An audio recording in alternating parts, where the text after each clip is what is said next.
So this is day 11.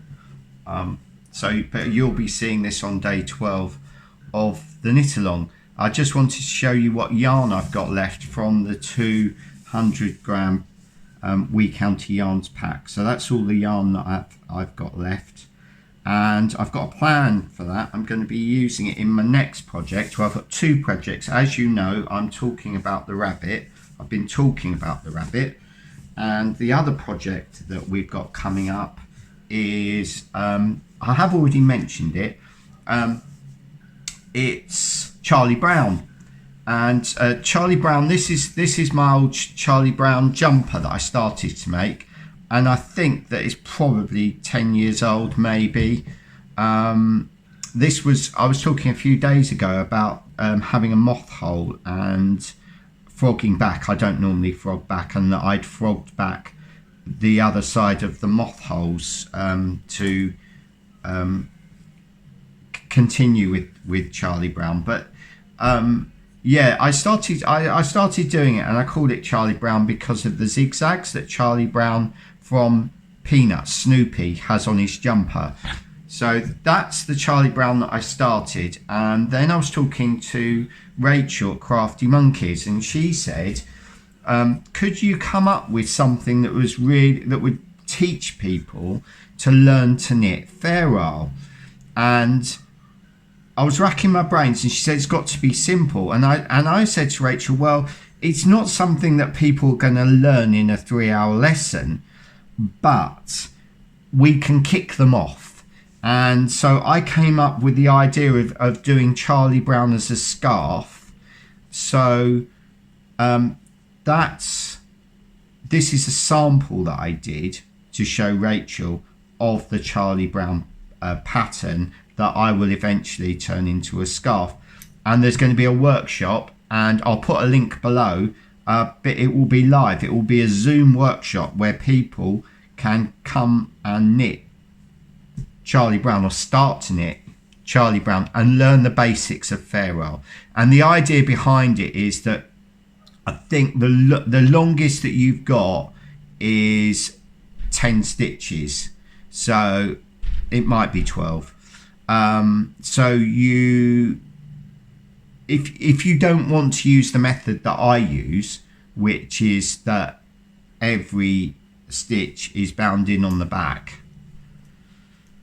what I like to call the no floats method, if you don't want to, you can have longer floats. So you can just have a float every 6 stitches. So if you've got a 12 stitch gap, for instance, on the 6th stitch you could have you could bind that stitch in as you go along. So that's the future, but one of the things that's coming along in the future. But I just thought I'd show you, because that's the paper underneath.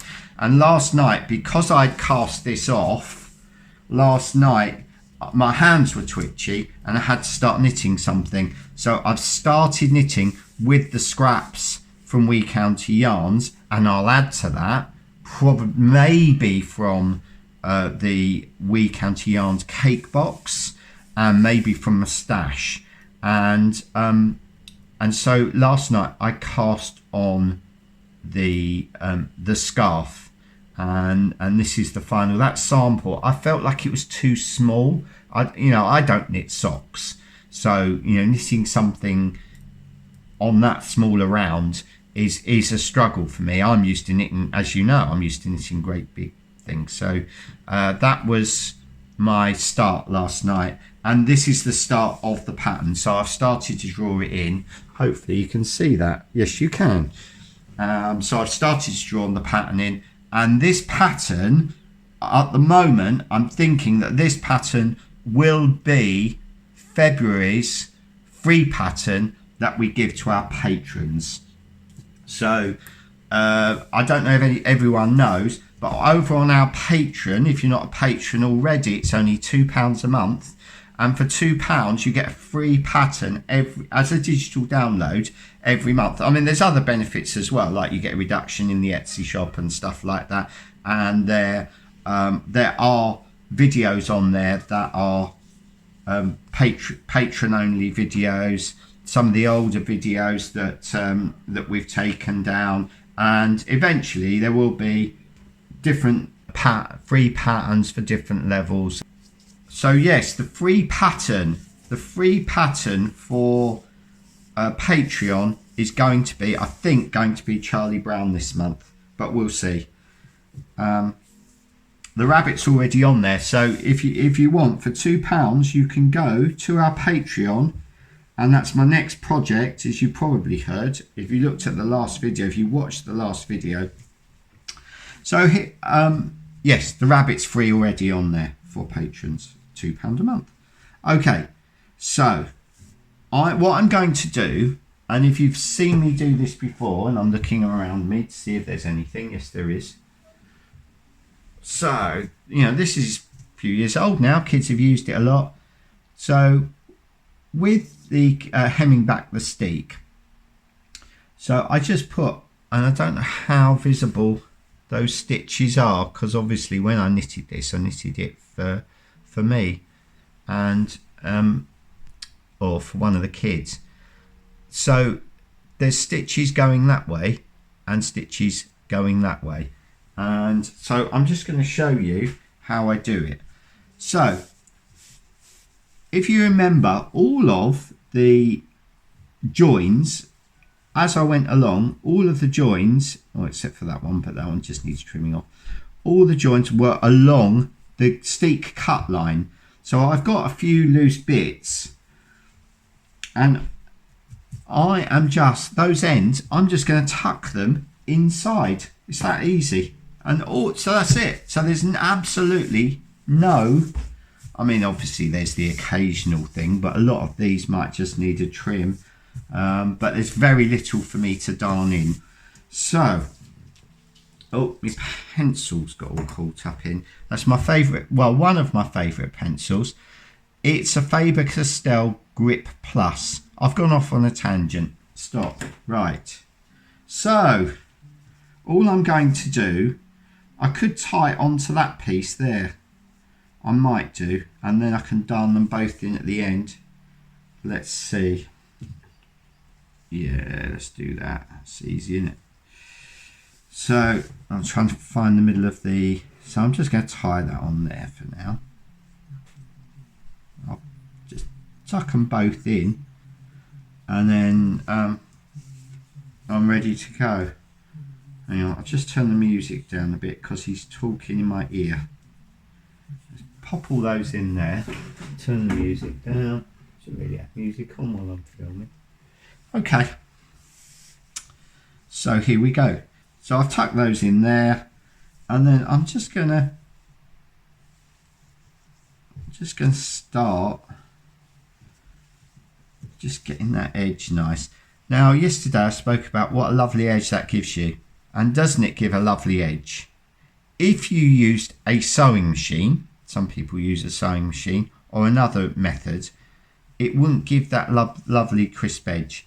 So that's why I like this this method of crocheting. I had to kind of learn to crochet because I didn't really, when I first started knitting ferrule in this way, I had to learn to crochet because I don't really crochet very much. Well, no, not at all. That's the only crochet that I do. My brother ought to have a YouTube channel. And I keep saying to him, you ought to have a YouTube channel, because he does do. He treats crochet like I treat knitting. So he doesn't crochet anybody else's patterns, could if he wanted, but he kind of makes it up as he goes along a lot of the time. So the idea when you're sewing along here is that you're just catching some of these fibres from underneath. What you don't want to do is put it right the way through. I'm going to show you. So you're catching some of these fibres, but what you don't want to do is put it all the way through and be able to see your needle on the other side like that. So you just want to catch a few fibres and then come out on the hem there. So I'm going to go through there, and then I'm going to come out just before the rib. Check I'm in the centre there at the table. So tuck the bits in, and then I'm just catching a few bits, and then I'm just coming up just before the pink and orange. And what that is giving me are a load of stitches that are angled in that direction, and I'll keep doing those to the end, and then I will turn around and come back the other way. So what I'll do now is I'll meet you when I get to the far end. I'll just do this stitch, and then I will turn the camera off, and then because Mrs. Smith's out this morning, she's gone to Marks and Spencer's.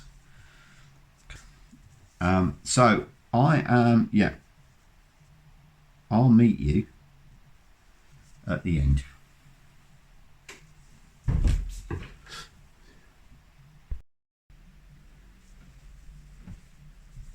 So I'm just coming to the end here of this row of stitching.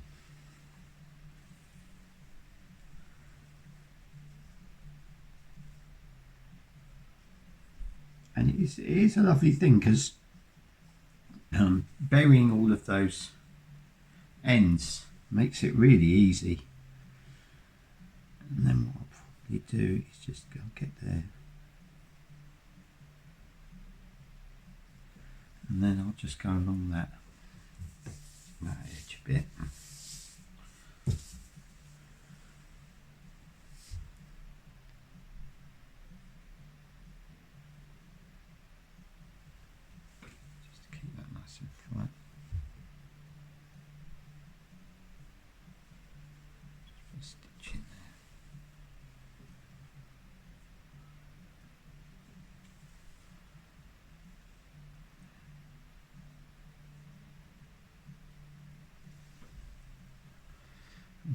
Just send that back through there to come out there, ready to go in that direction.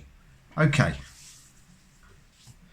so it's not the tidiest. I don't really try to be that tidy, you know. I'm not that fussy. If you know me, you know that I'm, you know, about just getting it done. So now I'm going to go in that direction. What you could do is, you know, if you wanted it to be nice and tidy, you can do nice crosses, so you can have your stitches going in crosses. But yeah, I mean, sometimes they come out like that, but I don't try to do that. I'm just gonna get in up there and start to work this way. And this is all it takes, because the wool is quite wiry.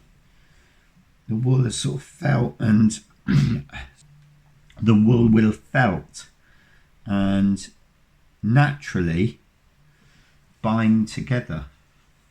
I've never had a problem ever with a steek, so I think as long as you give yourself plenty of stitches, what you wouldn't want, what I wouldn't want to do is have, like, say 2 stitches. You know, I want a fair few stitches. Security. So I'm just going to keep working down to the end this way.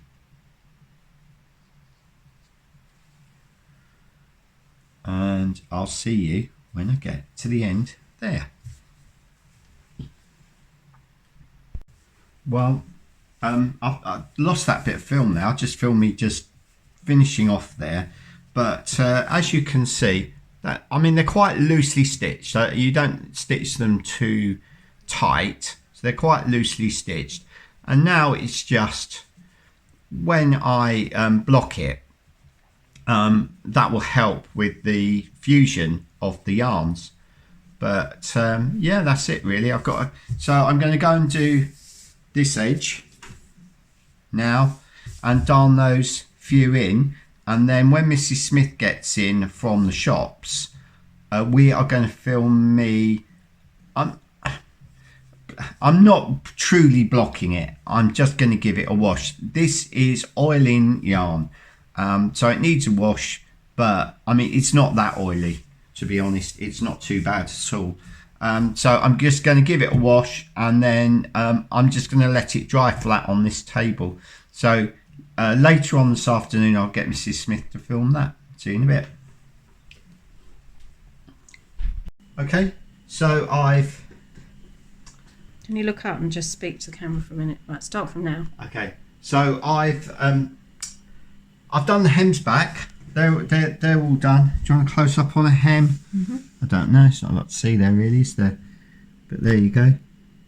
And as you can see, that's not going anywhere. And now we're just going to give them a quick dip. And I've nicked Mrs. Smith's washing up bowl and washing up liquid. It's just Vivid watermelon. It's essential that you use Vivid. I'm joking. Vivid watermelon. Is that really what you use? No, any washing up liquid. Yeah, because I'm just going to get the oil out. You don't use washing powder? No, washing up liquid. I'm just going to... Okay. And normally I do this in the bath or something. When Mrs. She doesn't know I do it. So, just going to give it a nice scrunch up. I'm not being too rough on it, but then again, I'm not being... So there's a reason that you have to do this? Yeah, well, this is oil in, so the natural oils... So this is the Wee County yarn? This is the Wee County yarn, but, you know, you get this a lot with... But a lot of the time, I don't even bother, to be honest. This hasn't been blocked. No. I haven't.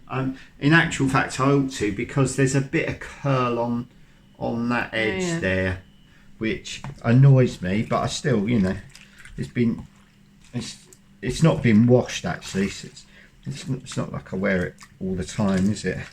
So that's it really. That's enough. Bit of that, bit of scrunching, and now you can turn off, Joey, because you don't have to turn off straight away. I am going to rinse that out, so I'm just going to change the water for by the way, the water I've got is just lukewarm water, squish of washing up liquid. After this you could put some product in there if you wanted. What does that mean? Wool wash, which you can buy from yarn shops, but I don't even bother because, as I say, I'm with this sort of stuff. You're a bit rogue. No, well, yeah, it's lazy, isn't I, really? Okay, thanks, Joe. Okay, so you're now... Well, yeah, I'm just, you know, I don't wring it necessarily. You don't want to stretch it.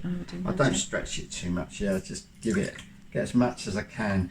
I've got an old towel here, so that's it rinsed. That was just clear water in there. And now what I do is I just put it on this is an old beach towel. So just lay it flat on there. Or flattish for now, because it's still got lots of water in, so this isn't the final thing. But I just want to get more water out. Pop that over there like that. Okay, you filming? Yeah? Yeah, okay. Just I didn't know because you were helping. I was trying to help. Oh, okay. You're so helpful, Joey. Right, there we go. So just do that. I'll just spin that round. No, I won't. I'll come round here. I'll do that. That's it. And then I'm just going to roll it up. I'll just get most of the water into the towel. That's it. No, it doesn't stretch it then or anything. No, not really. And I'm not going to pin it out. I'm just going to leave it on. This is the kitchen table. I'm just going to leave it on the kitchen table just to dry. And we've got the central heating on, so it shouldn't take long. Especially when the oven's on later for Arthur's. There's 2 kids tonight. 2 kids tonight, 2 pizzas. Yeah. Keep them away from the table. Oh, well, it'll be dry by then. The thing is, it's amazing. Feel how light that is. There's hardly any water in there already. See what I mean? Surprising, isn't it? I mean, it really is. It's, you know, it's done. And then what I do is I'll just leave it there. And on these edges, sometimes, if they want to curl, I'm not too worried. That one's gone flat now. What do you mean it's gone flat? It looked curled, but now it doesn't. It looks like it's well, settled down. sometimes what I'll do is on these curly edges, I might just put like a book there. But maybe we'll come back when we're done. So I just spend a few minutes just going around, just straightening it all out a bit. Oh, you can pin it obviously, but I just can't be arsed. So if you pin it, wouldn't that make marks on it? No, well, no, not really. Yeah. Not if you do it properly. Right. But that's it. I mean, I'm happy with that, really. We'll just get a look at the colour range, I think. Yeah, but I might just, I haven't got a book to hand. Let me just find a book quickly. Can't find anything. No. But I might just put a book down to stop the edge curling and take it off after a little while. But that's it really, because I'm not worried about it being absolutely perfect.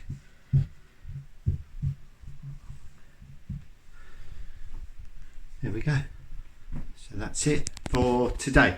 And what we're going to do is we're going to come back in 2 days' time, and then we're just going to go through the knit along and talk about what worked, what didn't work, and what we're going to do going forward, what the next knit along might be and what we're doing in the future. See you then.